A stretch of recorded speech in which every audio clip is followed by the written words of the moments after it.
Hey guys, Farid here from In-Car Music. This morning we got this brand new Audi RSQ8. Came in for the Pandora car alarm.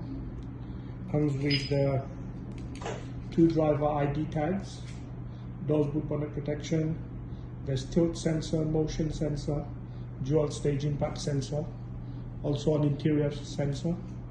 The alarm is Thatcham category 1 approved. So it comes with 2 circuit immobilization as well. So you have 2 Pandora tags. If these are not present, then the car will not disarm, and also you will not be able to start the car.